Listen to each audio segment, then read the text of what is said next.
Bonjour, je m'appelle Nicolas Quintin, j'ai 26 ans et du coup là je vais attaquer ma 3e année de thèse d'ici un mois.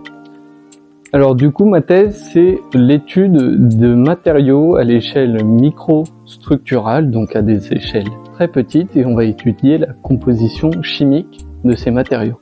Et moi le but du jeu c'est de quantifier chimiquement ce qu'il y est présent dans le matériau.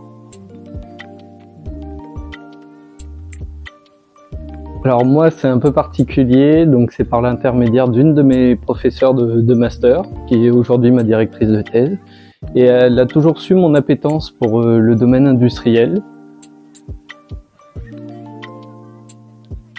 Donc mon recrutement, tout simplement, à la suite du stage de fin d'études que j'ai fait avec Monsieur Fario, on a décidé de monter un dossier CIFRE. Donc généralement, pour mes déplacements, notamment en région parisienne, c'est vraiment pour aller faire des manips, c'est plus le côté expérimental. Voilà, je vais pas faire un déplacement juste pour aller dire bonjour ou simplement dépouiller des résultats par exemple. Ça va être vraiment pour aller maniper et faire des choses concrètes.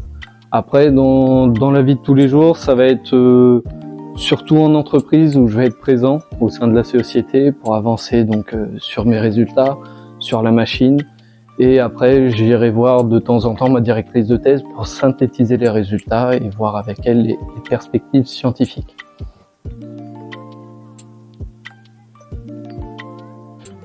Pour les points forts, c'est vrai que c'est très appréciable de passer de la science à l'industrie. Et on voit vraiment les enjeux industriels. Après, au niveau des points faibles, vu qu'il y a quand même des enjeux industriels, ça met une certaine pression sur le thésard. Il faut vraiment gérer cette pression tout en ayant l'impression d'avancer.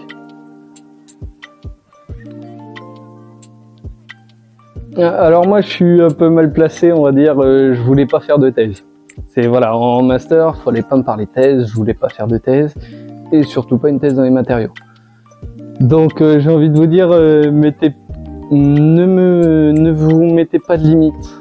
Je crois qu'on se met beaucoup trop de limites. Ça peut faire peur, c'est un engagement, il y a beaucoup de boulot, mais c'est tellement gratifiant en fait de pouvoir faire de nouvelles choses, des choses qui n'ont jamais été faites. Voilà, ne vous mettez pas de limites, essayez, enjoy.